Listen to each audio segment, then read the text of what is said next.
it just kind of like, I come home and I pile dishes in the sink from morning, breakfast, and lunch, whatever. And I was just curious, what does the Bible have to say about laziness or whatever? And I was just very curious. Nothing good, as you might imagine. In fact, actually, for the most part, the consequences are poverty and death.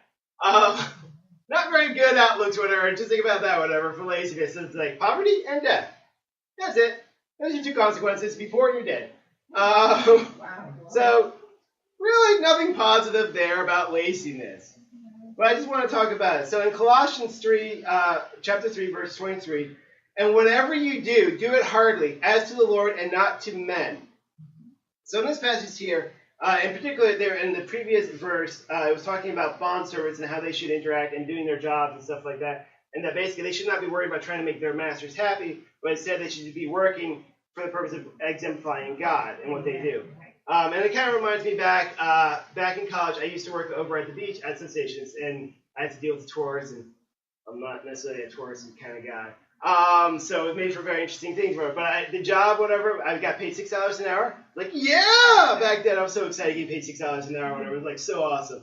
But basically my job was I folded shirts, and those decals, you pick up the shirt and the decal and you press it on there. I was that dude! I pressed your decal onto your shirts for you so you could walk away with your vacation suit from your shirt. And I was pretty excited because $6 is way more than $5.15 that I used to be making. So I was totally excited about that, whatever. But not exactly a life-saving job. I wasn't a paramedic. I wasn't a cop. I wasn't a doctor. I wasn't a soldier. I folded shirts. I wasn't exactly going to save the world or anything like that. But I took my job very seriously. One day, a gentleman came in there, and he decided to run off with one of our screen-printed World Wrestling shirts, whatever. And so I got assigned to go and track him down, and I followed him all the way back to his house. He even threatened me, to kill me and stuff like that over the shirt. But I just followed him back to his house, whatever. Then I waved down the police officers, and had them, and they went in the house and then located the property and whatnot. My job was kind of worried about me because they thought I was dead or something because I hadn't been gone so long following him, whatever. Because everybody else was just surprised that I spent that much effort to track him back, follow him back to the place, and recover the. Everybody else would have been like, they would have gave up after 5 minutes or something like that. But that's just not the way I am. I want to exemplify and do my best in everything. And the guy stole. And so I'm just not going to, God doesn't want you to go around stealing whatever, so I'm not going to be lazy and just let that go, whatever. So even though it was, basically not exactly a world-saving job, it wasn't about making, my bosses happy. It was about, I'm doing this for God, or whatever. This guy stole something. He shouldn't have stolen it, regardless of what it was. And so I was going to follow through with that. And so that's kind of like, I was going to be lazy and slack and relax off on that. So that's kind of like the whole thing there is do unto the Lord. So you want to make sure whatever you're doing unto the Lord. You're doing exemplifying that perfection there. You don't want to be slacking off on anything.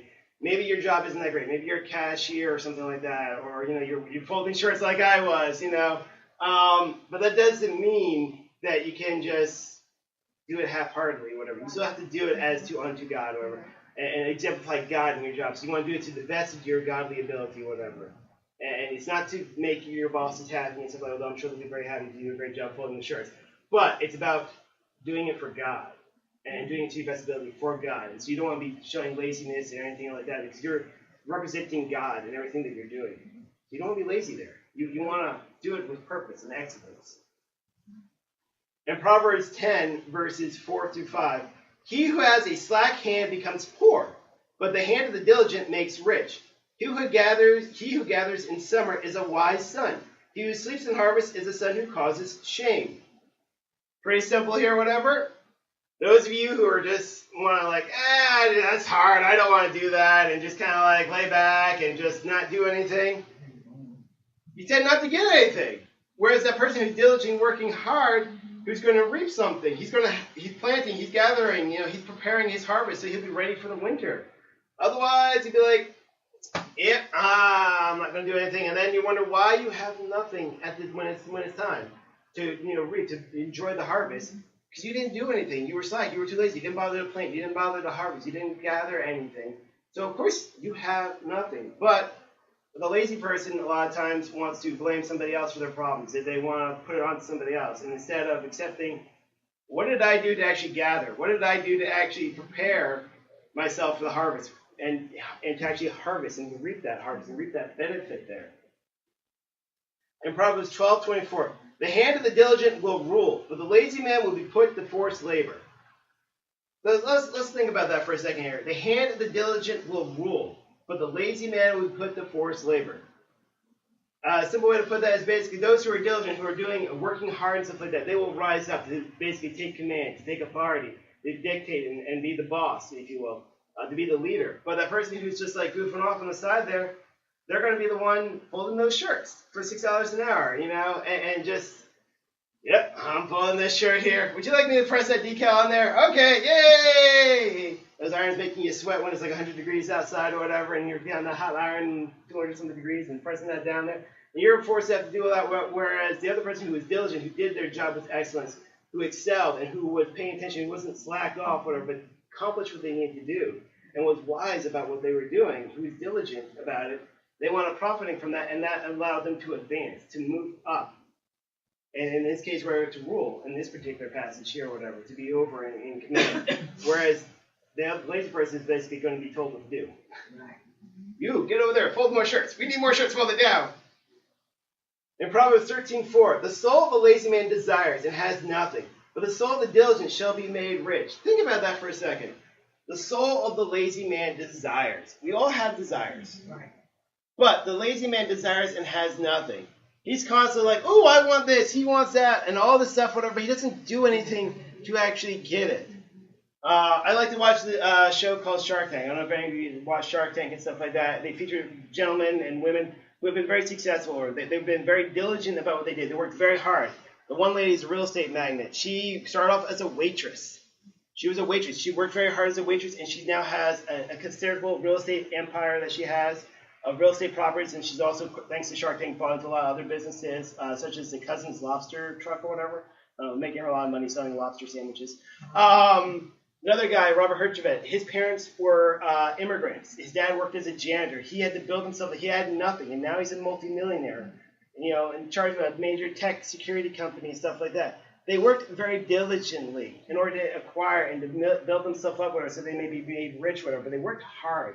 They didn't slack off, whatever. They saw an obstacle, and they charged at it, and they kept working at it, being very diligent. Until a point to now, they can enjoy the fruits of their labor. They can relax and enjoy the fruits, whatever. But you got the other people like, oh, I really want those things, but they don't do anything. They're just sitting there. They want all this stuff, but then they don't do anything to achieve it. So now they have nothing. They have all the desires, but they don't want to put the work in to get to where they need to go. And it's a common problem, whatever. I mean, we've had it in every generation, I think, and it's always out there, whatever. And it's so easy, because it's so easy to be lazy. It's so easy to want something. Oh, I want something.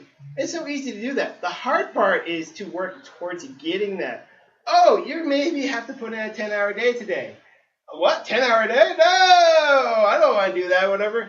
You may have to put in a little bit of effort or whatever. You may have to do this over here. You may have to work a little bit harder. You may have to think a little bit harder. You may have to study really hard if you're in school still, whatever. And it's like, oh, I can't go to the movies today because I have to study for this test or whatever. I got to turn off the TV, whatever. I got to work on my paper. I got to get this done. Whatever it is, you're having to make those decisions that not take the easy path, but take the harder part, to be diligent, whatever, to get there. And it's very hard, and especially in this day and age, we are confronted by so much stuff that makes us want to just be lazy. Get sucked into TV, whatever. I don't know if you ever heard the people talk about YouTube, whatever. It's like, there's a joke, whatever. You turn on YouTube, you go on there and watch a video, whatever. And then 5 hours later, you're watching some cat video on YouTube, whatever. Even though you went on there to watch one video, whatever, you got sucked into it. You just got sucked into it. And then all of a sudden, 5 hours are gone, and you're watching cat videos. What are the cat videos doing for you? Nothing. Nothing. What could you have done with the 5 hours? You could have done something way more productive, but you let yourself get sucked in. It was so easy just to keep watching. The hard part would have been, turn it off. Step away. Let me go do something actually productive, whatever. And that's the whole thing. Is you got to go out there and you got to be diligent. You have to discipline you. Bless you. You have to be disciplined. You have to structure yourself. You have to force yourself to do the unpleasant things. It's not easy. But you will reap from that. In Proverbs 19:15, laziness casts one into a deep sleep. Into a deep sleep. What they mean here is death. Laziness means you're dead. Well, I guess you don't have any more problems then at that point in time. But you're dead. And an idle person will suffer hunger. So not only will you be dead, you might be starving on your way to death or whatever. Especially back then, back in the day when this particular passage here was written, where basically you had to farm for your food, basically. You didn't have a local supermarket where you could go down to and buy some fresh produce and get some fresh meats, whatever. If you weren't working, you were going to be starving, especially during the wintertime when all the crops are dried up and stuff like that. And most likely, that's going to lead to death or whatever. So, again, it's that laziness is not going to benefit you. You're going to be hungry. You're going to be dead. That's what that deep sleep is. You're going to be dead. You're not getting up from that sleep. In Proverbs 24:30 through 34, I went by the field of the lazy man, and by the vineyard of the man devoid of understanding. So in this passage here, we have a gentleman, he's walking by the field. He's walking by the field of a lazy man. And this vineyard also of a man devoid of any understanding. So no common sense, there's no wisdom here. And there it was, all overgrown with thorns. Its surface was covered with nettles. Its stone wall was broken down. The guy is so lazy, he's not taking care of his property. The wall is falling apart. Everything is overgrown. When I saw it, I considered it well. I looked on it and received instruction. A little sleep, a little slumber, a little folding of the hands to rest. So shall your poverty come like a prowler, and your need like an armed man. So basically, he walks by the field, he finds him a lazy man, not understanding, and the place is in disrespect or whatever. Because the guy is like, you know what, I'll fix it tomorrow, whatever. Let me lay down and take a rest. His next day, whatever, it's like, you know what, I'll fix that field or those over weeds, whatever, later. Let me get some more rest. And before you know it, his place is mess. It's covered with weeds. The walls are falling down. Because he decided, let me just keep taking a little slumber. Let me keep folding my little hands here. Let me keep on resting, whatever. And so, just like a prowler in the night, sneaking into the house, just like a little prowler in the night. Poverty snuck up on him, snuck into his house. Why? Because he wasn't diligent. He wasn't being alert. He wasn't being attentive. And you can tell when you go to, it's just like going over to somebody's house or whatever. You can tell whether or not, do they have a cleaning schedule? Do they actually maintain their house or whatever? Because you can see how dusty are things in the house and stuff like that. Maybe they just ran the vacuum cleaner before everybody came over, so it makes the cover look a little better. You can see whether or not there's dust on stuff like that, and you can see whether or not, are they being diligent about their house? Are they taking care of their house? Or are they just like, It's like, I'll get to that tomorrow. Whatever. That's just a sign of laziness. You got to be careful of that there, because that laziness gets affected. And it's so easy to fall into that trap to whatever. It's so easy to put something off. Especially if you don't want to do it. It's so easy to put it off. Especially with everything we have again today. I mean, you know, whether it be watching TV, go to the movies, do this, watch something online, play a video game on your phone. So many things we have, so many ways. The world's made it so easy for us to be lazy and to just lose time. And then before you know it, here comes that prowler, here comes that poverty sneaking into your house. And there goes everything you had, everything you worked for, everything that gentleman worked for, that house, that land that he had. It's all gone right now. That wall is crumbling apart. His fields are covered with weeds. You ain't going to eat weeds. Weeds aren't edible. Nettles? No. They don't make good soup. It doesn't make good anything. No. But it's going to sneak up on you. And that's the thing, whatever. It sneaks up on you. It's so easy, whatever, just to go and do that. And before you know it, it sneaks up on you. It's not like, oh, I see the army coming down the road. They're to invade us. No. It's a prowler sneaking into your house in the middle of the night. And then before you know it, you're robbed. There goes everything. And it just sneaks up on you. And that's what laziness does. It sneaks up onto you because you're like, oh, this doesn't, one day or whatever, it's like it won't kill you or whatever. One day it won't kill you. But then it's the next day, and then the next day, and then the next day, and then the next day. And then, where is everything? Nothing. Things are, if it's, modern day house, your house is covered in dust, the floors are dirty, everything's disgusting. Why? Because you're not maintaining anything, you're not doing anything, you're being lazy, you're just slacking off.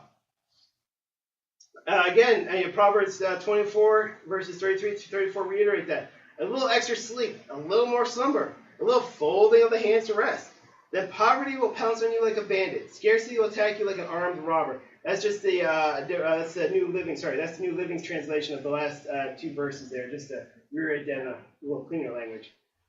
In Ephesians 5, verses 15 through 17. See then that you walk circumspectly, not as fools, but as wise. So here we go. We're talking about asking you to walk with wisdom. Not as a fool, but walk with wisdom in whatever you're doing. Be mindful of what you're doing. Redeeming the time because the days are evil. The days are evil. Time is against you. Time is against it. It keeps on ticking, keeps on ticking, keeps on ticking or whatever. And you only have so many days. Time is against you. So you have to be walking with wisdom. You can't be a fool, whatever. You can't be wasting your days, whatever. You have to be wise about what you're doing. Because before you know it, time's up. Maybe you have a paper that you're working on, because you're in school. Or maybe you have a job and you have a project that's due or something along those lines, whatever. And you're like, oh, gee whiz, that project isn't due for another 6 months or whatever. I got plenty of time, whatever. So you keep letting yourself do something else. Keep getting yourself sidetracked. And then it's like, oh, it's still 5 months. I still got time. Oh, it's 4 months. It's 3 months. I still got, it's 1, oh, wait, I'm getting a little worried now here. It's 1 month out or whatever.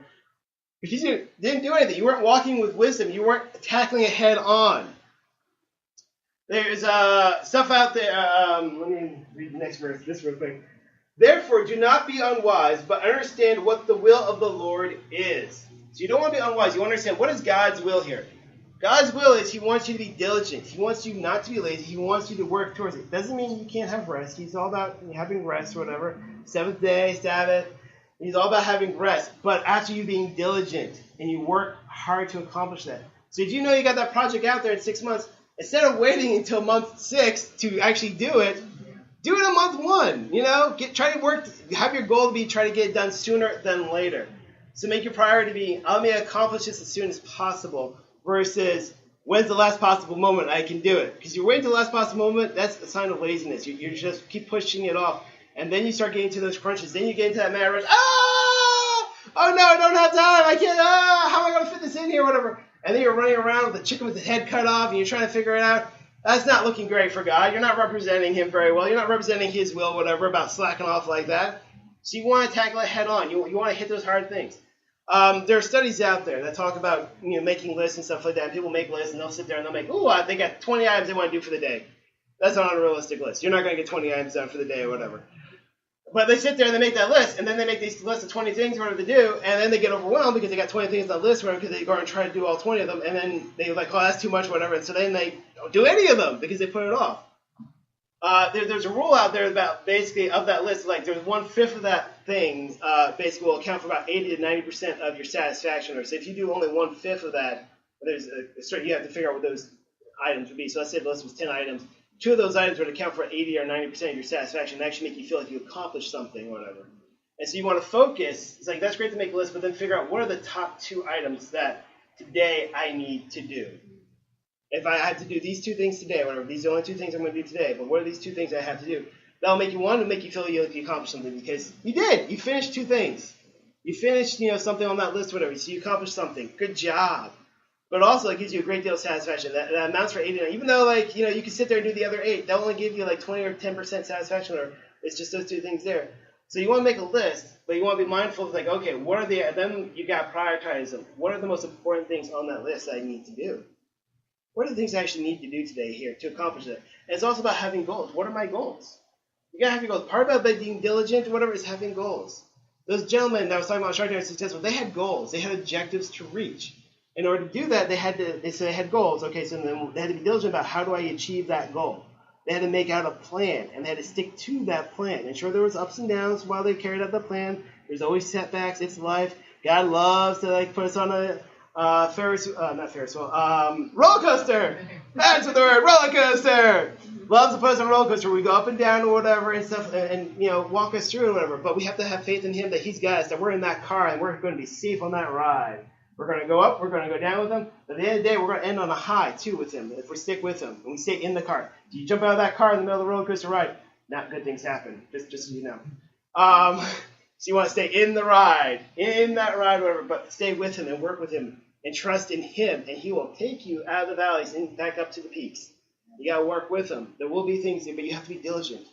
So you have to be diligent about reading your Bible. Don't be like, oh man, I'm in a rush today. I don't got time to do that. I'll do that tomorrow. And then tomorrow comes, I'm like, I'm still so busy, whatever. I'm like, No. Set aside that 10 minutes where read your Bible. Talk with God. Because he wants to talk with you.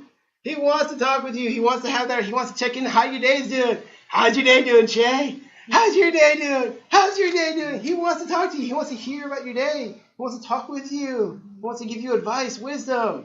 He wants to share with you. He wants to encourage you and lift you up. But you have to be diligent in reading that. You have to be diligent in your walk with him. You have to be walking with him. And you have to be diligent about that. And it's very hard in this day and age with everything we see, whatever, to maintain that walk.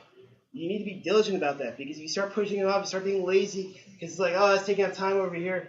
And you start finding out that you're not walking with God. You're kind of going this way, he's going that way. And it's like, you're going to have some problems there. And then you start getting that prowler come in the middle of the night. The wall starts falling apart. Not good things. You got to be diligent. Walk with him. And the will, and you want to be representing his will. Second Theologians, I think I said that right. Chapter 3, verses 6 through 10. But we command you, brethren, in the name of our Lord Jesus Christ, that you withdraw from every brother who walks disorderly and not according to the tradition which he received from us. Here they're talking to fellow members of another church where they have some issues, and they're letting them know, hey, look, withdraw from every brother who walks disorderly and not according to the tradition that you received. They taught them a certain way to behave, a certain way to act, and they're like a certain way to represent God. For you yourselves know how you ought to follow us.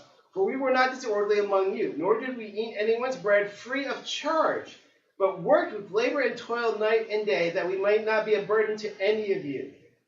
They got some people apparently in this church here who are basically, they're not pulling their weight. They're just like, give us free food, give us this here, whatever. And they're like, no. When we were there, and they go on to even say, not because we did not have authority, but to make ourselves an example of how you should follow us. They were the leaders. They were setting up this church. They were bringing them into Christ. And so, yeah, as the leaders up here, whatever, they could have been like, you know what, we're good. We don't have to work, whatever. We can just, reap the profits, basically, give us some bread and stuff like that. We're all good. Whatever. But that's not what they did. They were showing them examples. Like, even though they were leaders, they were still out there working and toiling day and night so they would earn their keep. Because they weren't going to sit on their laurels and just rest. No, they were still being diligent and working.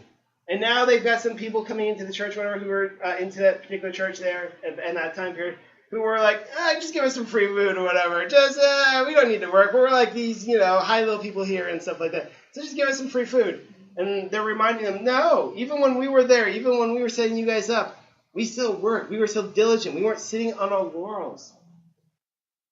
Regardless of where you go, you still have to be diligent. No matter how high you rise, you still have to be diligent. You still have to be working. You can't be just resting in your laurels. There's always something else to do. There's always something else to achieve. For even when we were with you, we commanded you this: if anyone will not work, neither shall he eat. So they're very serious here. It's like, hey, if you can work, get out there and do some work. Do your work for the church, whatever. Don't be slacking off. Don't be slacking in this way or other, or just like in life in general.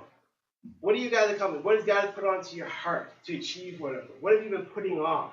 What have you been saying, oh, that's too difficult. I can't do that right now. Oh, I'll get to that tomorrow, whatever. You keep putting it off. You keep putting it off. What are you choosing not to tackle? What are you choosing not to be diligent about? What is it God's putting on your hearts to achieve and that you're putting off right now?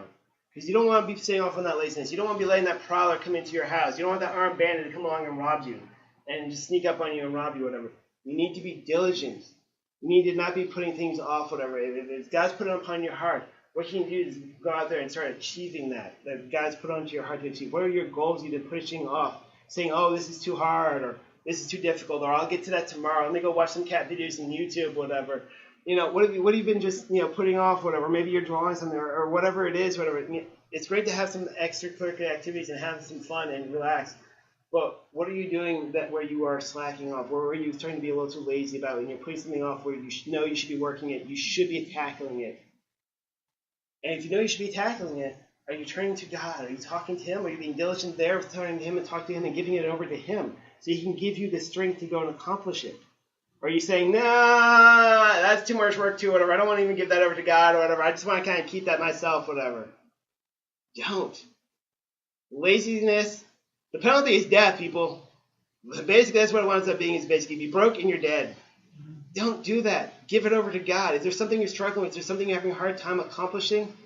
Give it over to God. God, why do I keep putting this off? Why do I keep saying, I'll do this tomorrow or whatever? Why do I keep saying that or whatever? Why don't I just tackle this and get this done? Because here's the thing. Get it done. And then you can celebrate. I accomplished something. And you can celebrate that victory, that achievement, once you get there. But if you keep putting it off, there's nothing to celebrate. There's nothing to achieve, whatever. So basically, why you're out there partying and celebrating like you did something when you didn't? There's no reason for it. You got to be diligent, and you got to remember you're representing God in everything that you're doing. So you want to be diligent about how you're walking and how you're representing God and everything. Even if your work and your job, whatever. Even if the job isn't that great of a job, you're not saving anybody's life, you're not saving the world. You're just folding a shirt. A fun job, actually, for the most part. But still, it's just folding a shirt or whatever. You still want to be representing God. You want to be diligent about how you're achieving that. Because it still matters. It matters to God, first and foremost, whatever, what you're doing, and you matter to Him. And how you're representing Him. It matters. You want to be diligent in there. You don't want to be slacking off. So if there's something on your hearts that you've been pushing off that you need to accomplish or something, I ask you, turn to God. Talk to Him. Pray to Him. Seek His help. Seek His strength to fortify you, to allow you to go forward and have the ability to go and accomplish that task. And once you accomplish that task, there's nothing wrong with taking a day and celebrating your victory. There's nothing wrong with that. There's nothing wrong with celebrating your victory. But you have to get to that victory. You got to get to that point of your accomplishment so you can celebrate that. Don't be resting on your laurels and thinking, I'm good. Or even if you get someplace, whatever, and be like, all right, I did something, yay, and I'm just going to sit here and hang out for the next year or whatever and just rest on my laurels. No. You still got to be out there working, whatever. Just as they were talking about there, it's like disorderly brothers and stuff like that, and they're not working. They can work, but they're not working. They still want to be fed or whatever. No. Get out there and do something. Still be diligent. So, if everybody could just bow their heads for a moment. Dear Heavenly Father, who art in heaven, hallowed be your name, Lord. I thank you, Lord, for giving us wisdom, Lord. I thank you for giving us strength, Lord. I thank